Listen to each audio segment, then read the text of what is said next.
Talagang siguro 9 out of 10, palapit pa lang kami ang sinisigaw ng taon bayan ng Kanyogan. Huwag kayo mag-alala, straight giting ng Pasig kami dito. Kaya maraming salamat po sa inyo. Hindi ko na rin po masyadong pahaba ng aking pananalita. Nais ko lang po una magpaalala sa ating lahat. No? Malapit na po ang paalalaan. Mamimili naman tayo ng ating mga magiging mga liderato sa ating bayan. Kaya lang po, may konti po akong sentimiento na kailangan i-share sa inyo. Kasi tumitindig po tayo sa isang good governance na plataforma. Di ba? Alam niyo naman yon. Yung good governance po, yan po ay isang malinis na pamamahala kung saan nilalabanan at inaalis natin ang korupsyon. Ang kaya lang, meron po nagsasabi na hindi daw mahalaga yung good governance, hindi daw nakakain yung good governance. At kaya ka po na nakakasama na loob dahil alam niyo naman, no, ang Pasig po ay naging sikat na naman ang Pasig. No? Dahil sa mga pagbabagong naitulak ng ating butihing mayor. Yan naman po ang totoo. Nagbigay po sa atin ng pride ang mayor natin, di ba? Sa kanyang good governance, sa ating anti-corruption drive dito sa lungsod ng Pasig. As a matter of fact, alam po natin, kahit nga ang US State Department, binigyan siya ng award. Tama ba? Anti-corruption champion, Mayor Vico Soto. Diba pride natin mga Pasigenyo yan? Diba? Pero dahil yun ang masakit dahil sa politika, minamaliit, gumagawa ng mga peking kwento, at sinisiraan pa yung ating butihing mayor. At hindi lang po yung ating butihing mayor, kasi ang talagang may tama niyan ay ang ating lungsod. Parang pinapalabas nila na hindi totoo yung mga nangyayari na pagbabago dito. Pero in reality, naramdam po natin kung ano ang katotohanan. Nakita naman mo natin, no, paano po yumaman ang ating lungsod, no? Ngayon, sabi ko nga, nung una, pag-upo ni Mayor Vico, 10 billion ang income. Ngayon, fast forward tayo, in 5 years time, magkano ang income ng Pasig? 22 billion po tayo mahigit ngayon. From 10 billion, naging 22 billion. Alam niyo bakit yumaman ang ating lungsod? May pandemic pa yan sa gitna, na lockdown. Yung ibang lungsod, nagbabaan ng kanilang koleksyon, sa atin umakyat. Kasi alam nila na ang liderato natin malinis, ang tao mismo willing na magbayad ng 100%. So habang ngayon lumalaki ang aking income, mas lalo pong dumadami yung programa para sa ating mga kababayan. Nabanggit na din pa ako yung programa natin sa mga senior citizen. Ang solo parents po natin, meron po tayong natatanggap na 1,000 mula po sa ating lokal na pamahalaan. Ang ibang lungsod po sa buong Pilipinas, kasi national law po ito, 5 cities pa lang po ang gumagawa nito. At Pasig ay isa sa mga nauna sa pag-implementa ng solo parent support, no? Sa financial support sa ating mga pamilya. Ang PWD natin po ngayon, magkakaroon na rin po ng social pension. Itong mga sektor na ito na papangalagaan po ng ating lokal na pamahalaan. Ang programa natin sa education, nung umupo si Mayor Vico, mula 11,000 scholar, ngayon ilan na scholar po natin? 25,000 scholars na po tayo. Priority ang education. Bakit? Kasi pag nagbigay tayo ng maayos na pag-aaral sa ating mga anak, pauna nila yan habang buhay. Tama? At ngayon, meron na lang tayo, aside from yung PLP, na dati may share po yung ating mga magulang sa pagbabayad ng tuition dahil po sa batas ni Congressman Roman Romulo, ang Unifast Law, 100% libre na po ang PLP. Libre na lahat ng state universities and colleges sa buong Pilipinas dahil kay Congressman Roman Romulo yan. Ngayon, sa mga programang ito, no, meron pa tayong nadagdag, Pag-asa Scholarship Program. Kanina sa aking pag-iikot, 3 ang nagpasalamat. Pasalamat dahil yung mga anak nila ay nakapasok sa Pag-asa Scholarship Program. Ano ba ito? Ito po yung nagbibigay ng private college scholarship sa ating mga anak na gustong mag-college kahit hindi sila pinakamatatalino sa batch nila. Basta kayo ay gusto magtiyaga, magsipag, at kayo ay hindi masyadong well-off na pamilya o kailangan natin ng konting financial support. Dahil ang inuuna po nito ang ating mga mahihirap na kababayan. Dito sa Pasig, pag nangarap ang mga magulang na makapagtabos ang inyong mga anak, hindi nagiging balakid ang kahirapan dahil kaagapay ninyo ang lokal na pamahalaan para maabot ninyo mga pangarap para sa inyong mga anak. Ngayon lahat po ito, kailangan po ng pondo. Nabanggit na rin kanina ni Punta, ang ating mga tricycle driver, wala nang binabayarang prangkisa. Lahat po ng ating mga ginagawa, may gastusin, pero nagbababa ang taxes ang ating lokal na pamahalaan. Wala po tayong inakit na tax. Nabanggit na rin kanina, yung sari-sari store natin, mga tindahan natin maliliit. Dati, binabayaran po niyan sa bawat taon ay 8,500 pesos. Ngayon, pati plaka nila, pati lahat ng mga pagrehistro nila, wala na hong binabayaran. Basta 250,000 pababa, libre na. Ang palengke po natin, dati po, may nagkwento nung isang araw, meron siyang maliit na pwesto. Ang pwesto niya, binabayaran niya 2,500. Ang sinabi ni Mayor Vico, review natin yung mga bayarin dito sa palengke, tulungan natin yung maliliit na tao. Yung dating 2,500 na upa, ngayon 990 pesos na lang. So bumababa po yung sinisingil natin sa mga tao na mga buwis. Umaakit yung ating koleksyon, dumadami po ang nabibigay natin serbisyo sa tao. Ito ang dahilan bakit importante ang good governance. Dahil pagsuma po ng lahat ng mga programang ginagawa po natin, isa lang ang mapagmamalaki namin sa inyo na ang tunay na dahilan bakit importante ang good governance. Dahil sa good governance, hindi ninanakaw ng liderato ang pera ng taong bayan. Kaya po kami makikiusap muli sa inyo. Sa darating na eleksyon, hindi po ito laban ni Dodot, laban ni Kong Roman, o laban po ni Mayor Vico. Ito po ay laban ng taong bayan. Nagkalat po ang ayuda ngayon, tama, mali? Tama! Pero alam ko, ang mamamayan ng Pasig, mulat na, gising na. Matatalino ang mga Pasigenyo. At kahit kailanman, hindi nyo ibebenta ang inyong mga prinsipyo. Bilang leader ko ng ating sanggunian panglungsod, ako po'y makikiusap na patindi. Nung nakaraang eleksyon, binigyan niyo po kami ng 5 out of 6, di ba? Na mga kasama at kakampi. Baka ano ang pwede akong manglambing sa inyo? Itong pagkakataon na ito, i-6 out of 6 na natin. Huwag na ho kayong sumingit, di ba? Huwag na kayong magsingit, dahil ang singit ay okay, nagsabi na. Para po isang kumpas, isang direksyon, isang prinsipyo, bigyan nyo kami ng mga kakampi sa konseho. Hindi na po ako magtatagal. Tandaan po ninyo. Kita nyo naman yung mga number namin. Hindi naman po sinasadya yan. Ano yung ibig sabihin ng 143? I love you. Diba? Number 1, Congressman Roman Romulo. Number 4, Mayor Vico Soto. Number 3, Vice Mayor Dodot Jaworski. 10 ng aming mga konsehal sa meeting ng Pasig. Vote straight! Laban po natin ito. God bless at magandang umaga po. Ayan, maraming salamat po, Vice Mayor Dodot Jaworski. Number 3 sa ating mga balota, muling ibot. Maraming salamat muli po sa inyo lahat.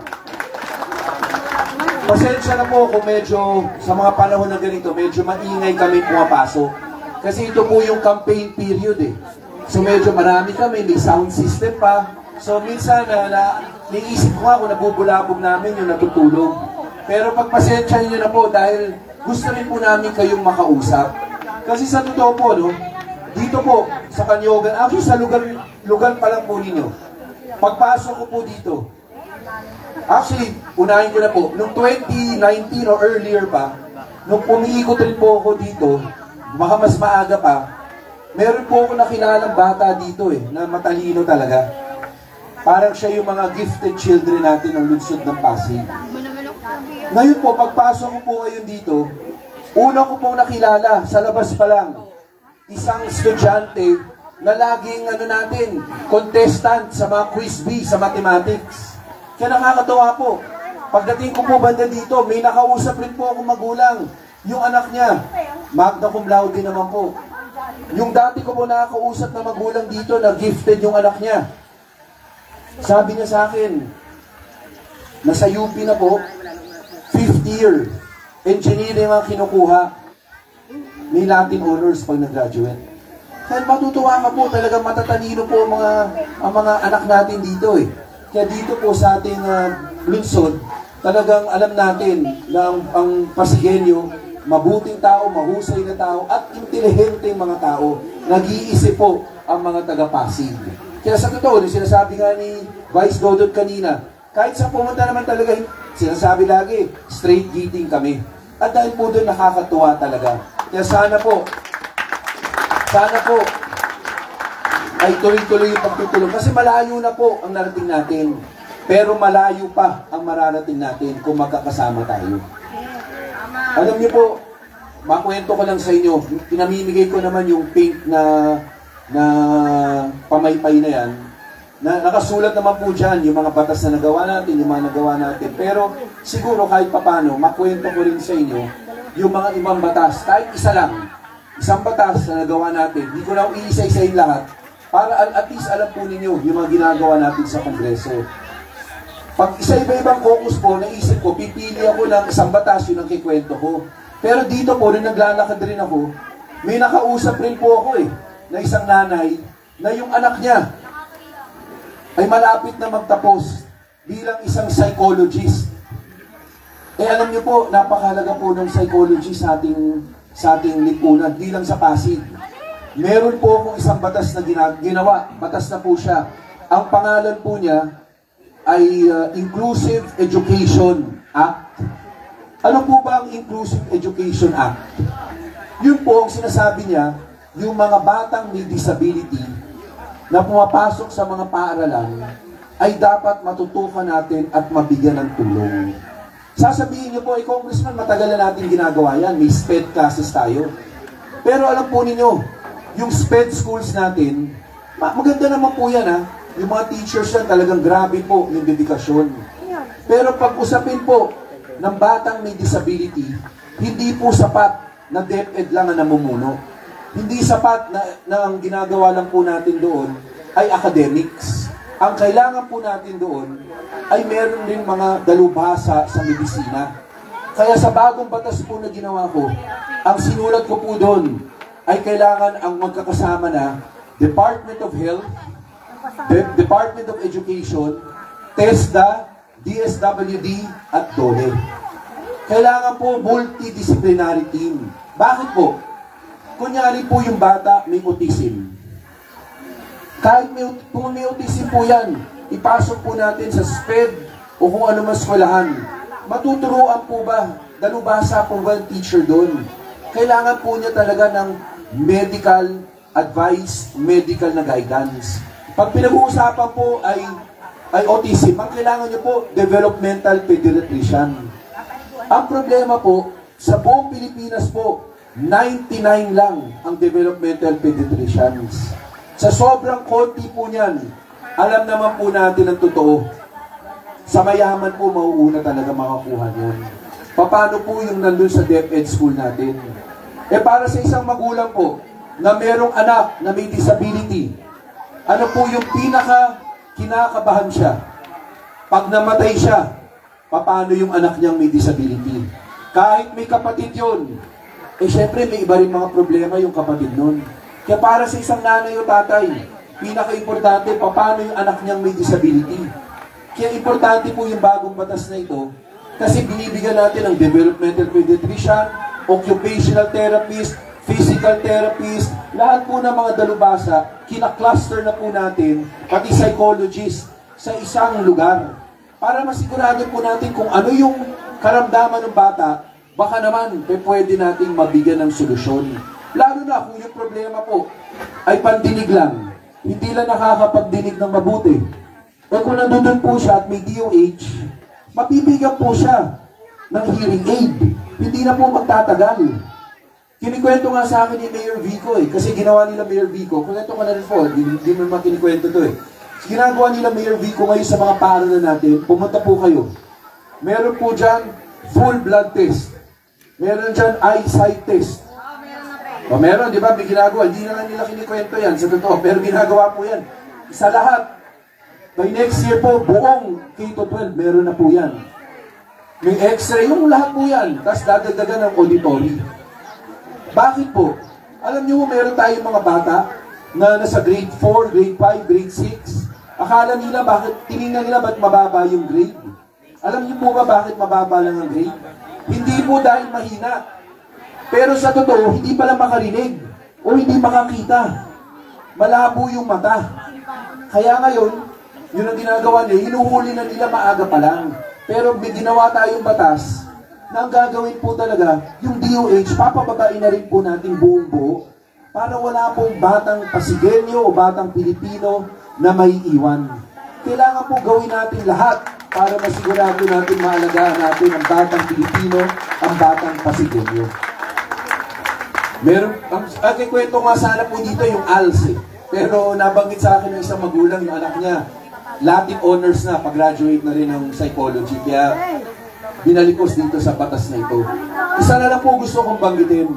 Ito po, hindi pa ganap na batas. Ako pa lang ang nakakapasa House of Representatives. Napasa ko na on third and final reading sa House of Representatives. Ang Senado po, hinihiring po niya kasalukuyan. Hopefully po, makahabol po sila. Ano po yung itong napasa kong batas sa House of Representatives? Inaamyendahan ko na po ang K-12 program. Ang K-12 program po na yan, sa totoo, kahit na maganda yung intensyon niya, ang totoo po niyan, implementasyon po niya, hindi maganda. Naging pahira pa po yan sa bata, sa pamilya, at sa guro. Sa totoo po niyan, ang sinasabi nila, pagkatapos mo ng grade 12, college ready ka, or job ready. Hindi po naging totoo yan. Ano po? Yung mga private company hindi tumatanggap ng K-12 graduate. That's correct po. Sabi, may ano na po yan, may pag-aaral na. Sinabi ng pag-aaral, ang sinabi ng mga pribadong mga empleyado, ang i-hire pa rin nila, college graduate o at least second year college na. College graduate nga, hirap pang mag-apply. Yes, kaysa mag-hire ng isang K-12. Kasi hindi rin po handa eh.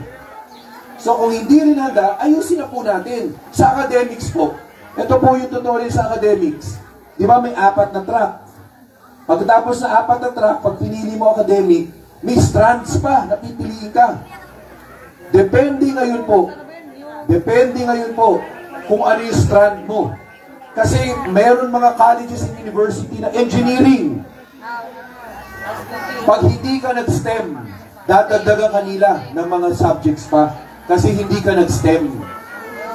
Meron mga college university, pag gusto mo mag-psychology, pero hindi ka nag-UMS, dadagdagan ka rin ng subject. So nagdagdag na nga tayo ng 11 and 12, nagdagdag pa sa kolehiyo. So ang kailangan po natin, i-rationalize na ito.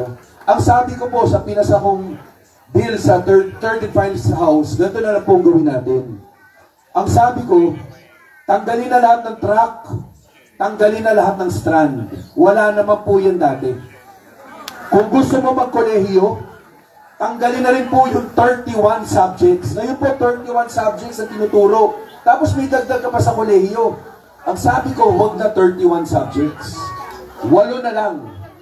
8 subjects. 4 sa grade 11, 4 sa grade 12. Ano yung 8 subjects na sinasabi ko sa DepEd na yun dapat ang ituro lang sa 11-12? Yun yung 8 subjects na GE subjects sa first year college. Para pag pinasa mo yung 8 subjects sa grades 11 and 12, college subjects yun, ibig sabihin, college ready ka na. Pagdating mo ngayon ng kolehiyo, meron mga advanced placement exam doon. Kunin mo yung mga advanced placement exam, pag napasa mo po yun, dapat makredit yung 8 subject na nakuha mo ng grades 11 and 12. Para yung 4 years mo sa college, mabawasan. Kasi po, panahon na po na gawin natin na mahusay po talaga. Pero, pwede ka pa rin magka-electives. Kasi may mga bata po talaga na talagang gusto nila iba-ibang subjects. Pwede magka-electives. Pero, hindi counted po yun para mag-graduate. Optional lang yun. Kung mag-elective ka dahil naniniwala ka, kailangan ko ito, pwede. Pero 8 subject lang kailangan mo para mag-graduate. Eh ngayon, tatanungin po yung sa TechVoc eh. Kasi marami po na sa TechVoc eh. Yung sa TechVoc po na yan, ang proposal ko talaga, alisin na po yan sa DepEd eh.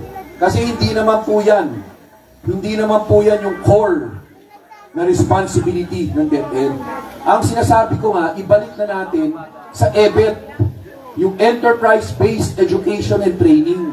Kung gusto mo ng TechVoc, maghanap yung DepEd ng industriya na malapit doon sa tinitirahan ng bata. Didiretso na po siya doon. Hindi po katulad ngayon, magbabayad ka pa para maka-on the job. Pag EBET na po, dapat may allowance pa yung bata habang nagtatrabaho siya. Tapos, mabigyan siya hanggang NC3 o NC4. Kasi pag may NC4 ka o may diploma ka, accepted ka na talaga sa 11-12. Pwede ka na dumiretso sa first year college. Plus, meron ka pang NC4, NC3. Ibig sabihin, magaling ka na, may skill ka na.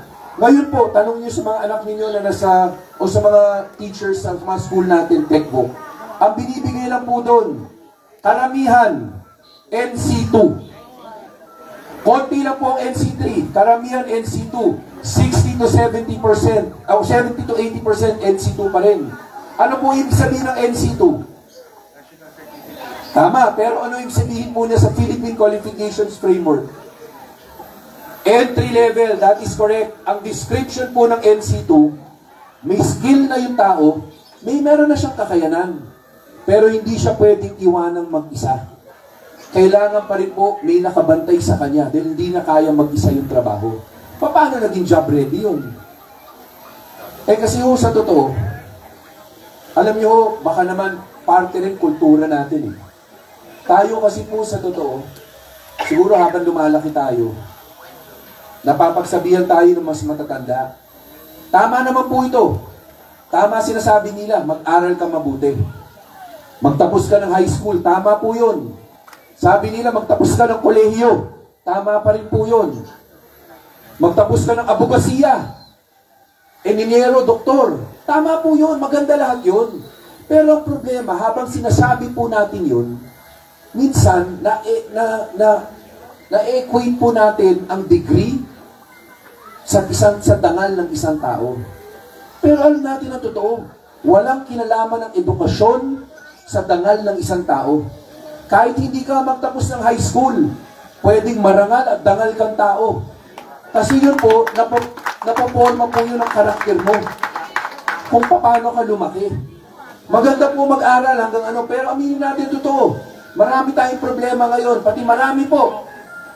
Mga abogado nga po, may problema minsan eh. Sila nga mali ang sinasabi. Yan po ang totoo. Yan po ang totoo eh. Kaya nga po, sana tayo rin, pagkausap po natin yung ating mga anak, mga pamangkin, mga apo, ang ilagay po natin sa isip nila, ang importante sa buhay, mabuti kang tao, mabuti ang pakikitungo mo sa kapwa, hindi ka masama magsalita, marunong ka magbigay galang sa nakakatanda sa'yo, at marunong ka magrespeto ng kapwa Pilipino. Pag hindi ka ganun po, paano mo masasabi na meron kang dangal o marangal ang ginagawa mo? Sa totoo po, dito sa lungsod ng Pasig, umikot po kayo, kakaikot namin. Sa totoo po, yung pangkaraniwang Pasigenyo, sila pa po ang pinakamadaling kausap, sila pa po yung pinakamabubuting tao. Wala talaga pong koneksyon yung edukasyon. Maganda edukasyon. Pero sana maturo rin natin sa ating mga bata. Ang mahalaga po talaga, ang pagiging mabuting tao, may respeto, kortesiya, at hindi masama yung lumalabas sa ating mga bibig. Kailangan po maayos tayo. Kung gusto talaga natin umasenso tayo, magprogreso bilang isang lipunan. Kaya sana po tayo rin, mag-ingat tayo minsan kasi po, pag magkakakwentuhan tayo, hindi natin napapansin, may bata dyan. Pero pag may masama yung sinasabi natin, tayong idolo po ng mga bata eh. Ang magulang po, idolo ng bata. Yung mga narinig po nila, pag narinig po nila sa TV yan, sa social media, akala nila tama yan. Pero mali po yun, pag nagbungo na, iba-iba yung sinasabi. Dapat po, dapat ang turo, pakita natin sa mga, maging conscious tayo. Pag may bata, mahusay tayo magsalita. Dapat inspirasyon tayo sa batang Pilipino, sa batang Pasigenyo. Hindi po tayo nagdudulot ng kung ano sa kanila. Sana po, ituloy-tuloy po natin itong mga ginagawa natin kabutihan ganito.